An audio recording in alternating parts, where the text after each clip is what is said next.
வணக்கம் நண்பர்களே, ஆஸ்ட்ரோ ஆதிரன் சேனலுக்கு உங்களை அன்புடன் வரவேற்று மகிழ்வதில் நான் ராஜேஷ் தியாகராஜன். இன்றைக்கி நம்ம பதிவில் மகரம் ராசிக்காரர்களுக்கான ஆகஸ்ட் மாத ராசி பலன்களை பற்றி பார்க்க இருக்கிறோம். பொதுவாக நம்ம சேனலுக்குன்னு ஒரு சிறப்பு இருக்குது. அதாவது ஒவ்வொரு மாத ராசி பலன் பதிவின் போதும் பதிவிற்கு இடையில் சில குறிப்பிட்ட தேதிகளை சொல்லிட்டு வந்துட்டுருக்கேன். ஸோ அந்த தேதிகளில் பிறந்தவங்களாக இருந்தீங்க அப்படின்னா நிச்சயமாக இந்த மாதத்தில் பிரச்சனைகளை சந்திக்கிறதுக்கான வாய்ப்புகள் இருக்குது அப்படின்னு சொல்லிட்டு வந்துட்டுருக்கேன். பொதுவாக எந்த ஒரு ராசி பலன் சேனல்லையும் உங்கள் ஃபீட்பேக் சொல்லுங்கள் அப்படின்ற வார்த்தைகளை சொல்ல மாட்டாங்க. ஆனால் நான் சொல்கிறேன், நான் குறிப்பிட்டு சொல்லக்கூடிய இந்த தேதிகளில் பிறந்தவங்களாக இருந்தீங்க அப்படின்னா பிரச்சனைகளை சந்திச்சிங்களா இல்லையா அப்படின்றத மறக்காமல் கமெண்ட் செக்ஷனில் தெரியப்படுத்துங்க. அதுக்கு முன்னாடி நம்ம சேனலோட அறிமுக நபர்களாக இருக்கீங்க, நம்ம சேனலுக்கு இதுதான் நீங்கள் முதல் தடவையாக வர்றீங்க அப்படின்னா மறக்காமல் பெல் பட்டன் அழுத்தி சப்ஸ்கிரைப் பண்ணிடுங்க. ஒரு லைக் பட்டனையும் ப்ரெஸ் பண்ணிடுங்க. மகரம் ராசிக்காரர்களுக்கு இந்த ஆகஸ்ட் மாதத்தை பொறுத்த வரைக்கும் உங்கள் ராசிக்கு அதிபதி சனி உங்கள் ராசிக்கு 2ஆம் இடத்துல ராகுவோட சேர்க்கை பெற்று ஒரு வக்ரகதியில் இருக்கார். ஸோ எந்த ஒரு விஷயத்துலையும் முடிவெடுக்கக்கூடிய ஒரு இடத்துல இருக்கீங்க அப்படின்னு வரப்போ ஒரு தடுமாற்றம் அப்படின்றது இருக்கும், ஒரு குழப்பம் அப்படின்றது இருக்கும். ஸோ இதை பண்ணலாமா அதை பண்ணலாமா, அப்படி பண்ணலாமா இப்படி பண்ணலாமா, இப்படி பண்ணால் ஏதாச்சும் ஒரு பிரச்சனை வந்துடுமோ, ஸோ அந்த பிரச்சனை வந்துட்டு அதை எப்படி சரி பண்ணுறது அப்படின்னு ஒரு வித குழப்பமும் ஒரு நெருக்கடியும் இருந்துக்கிட்டு இருக்கும்.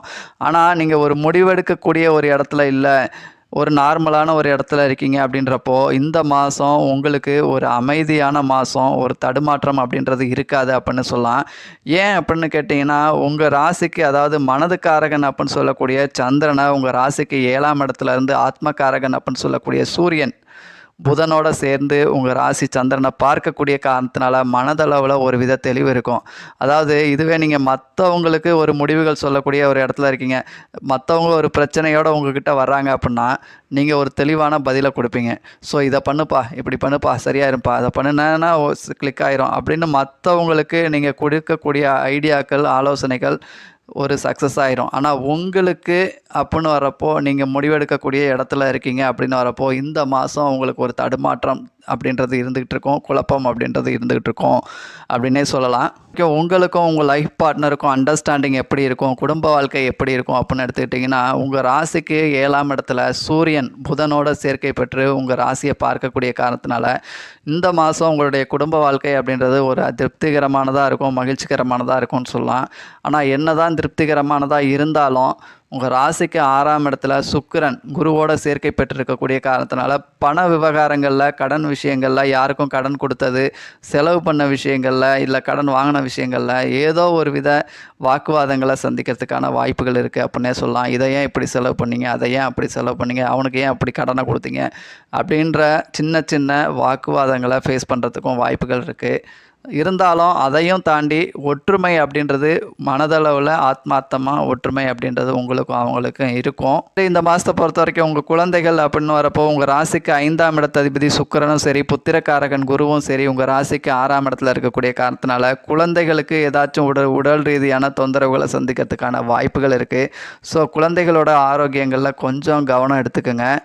திருமணத்திற்கு புதுசாக வரன் எதிர்பார்த்துக்கிட்டு இருக்கவங்களுக்கு திருமணத்திற்கான வாய்ப்புகள் இருக்கா அப்படின்னு எடுத்துக்கிட்டிங்கன்னா, இந்த குரு பயிற்சி அப்படின்றது உங்களுக்கு சாதகமாக இல்லை. அது மட்டும் இல்லை, களத்திரக்கார கிரகம் அப்படின்னு சொல்லக்கூடிய சுக்கிரனும் இந்த மாதம் உங்களுக்கு சாதகமாக இல்லாத காரணத்தினால ஸோ இந்த மாதத்தை பொறுத்த வரைக்கும் கொஞ்சம் வாய்ப்புகள் குறைவு தான். உங்களுடைய தொழில் எப்படி இருக்கும் அப்படின்னு எடுத்துக்கிட்டிங்கன்னா, உங்கள் ராசிக்கு 10ஆம் இடத்த அதிபதியான சுக்கிரன் உங்கள் ராசிக்கு 6ஆம் இடத்துல குருவோட சேர்க்கை பெற்று இருக்கக்கூடிய காரணத்தினால உழைப்பு சார்ந்த தொழில் செய்கிறவங்களுக்கு, உடலை வருத்தி வேலை பார்க்கக்கூடிய உங்களுக்கு இந்த மாதம் உங்களுக்கு சிறப்பாக இருக்குது அப்படின்னு சொல்லலாம்.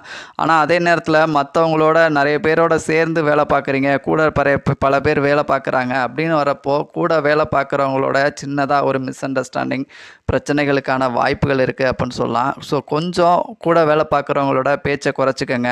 உங்கள் ராசிக்கு 7ஆம் இடத்துல சூரியன் புதன் இருக்கக்கூடிய காரணத்தினால நிர்வாகம் அதிகாரம் சார்ந்த துறைகளில் பணிபுரிகிறவங்களுக்கு இந்த மாதம் தொழில் சிறப்பாக இருக்குது அப்படின்னு சொல்லலாம். அதே மாதிரி தகவல் தொடர்பு சார்ந்த துறைகளில் பணிபுரிகிறவங்க, வாடிக்கையாளர்களோட நேரடியாக தொடர்புள்ள துறைகளில் பணிபுரிகிறவங்களுக்கும் இந்த மாதம் உங்களுடைய தொழில் சிறப்பாக இருக்கும் அப்படின்னே சொல்லலாம். அதுதான் இந்த மாதத்தை பொறுத்த வரைக்கும் வீடு, வண்டி, வாகனங்கள், சொத்துக்கள் வாங்கலாமா அப்படின்னு எடுத்துக்கிட்டிங்கன்னா, உங்கள் ராசிக்கு சொத்துக்களை குறிக்கக்கூடிய 4ஆம் இடத்த அதிபதியான செவ்வாய் உங்கள் ராசிக்கு 9ஆம் இடமான பாக்கியஸ்தானத்தில் பயணிக்கிறாரு. அப்போது சொத்துக்கள் வாங்குவது சார்ந்த எண்ணங்கள் இருக்கலாம். ஆனால் நீங்கள் செலவு பண்ணி சொத்துக்கள் வாங்குவதற்கு இந்த மாதம் கொஞ்சம் சாதகமாக இல்லை.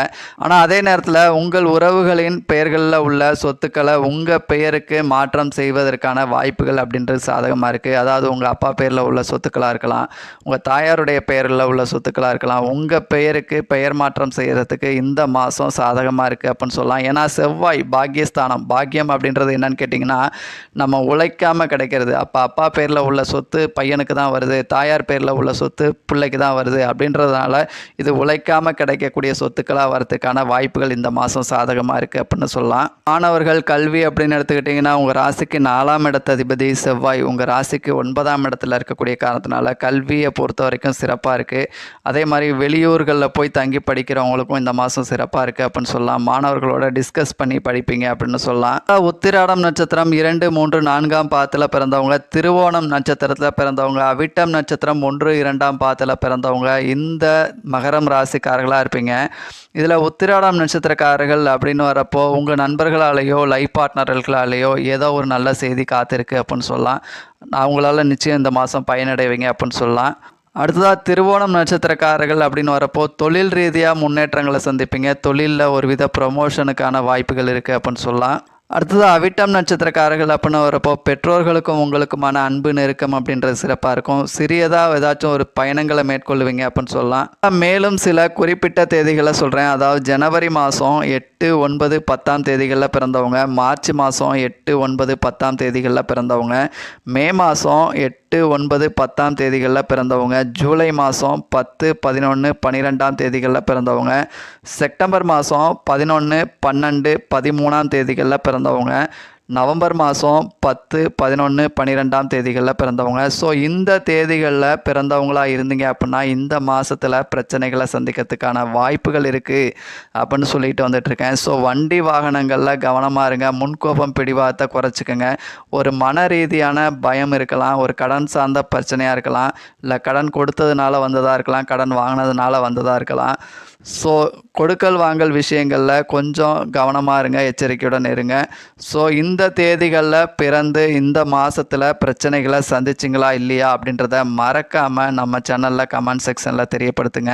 ஸோ நன்றி நண்பர்களே. இதுவரைக்கும் மகரம் ராசிக்காரர்களுக்கான ஆகஸ்ட் மாத ராசி பலன்களை பற்றி பார்த்தோம். மீண்டும் அடுத்த ஒரு நல்ல பதிவில் பார்ப்போம். அதுவரை உங்களிடமிருந்து விடைபெறுவது நான் ராஜேஷ் தியாகராஜன். நன்றி, வணக்கம் நண்பர்களே.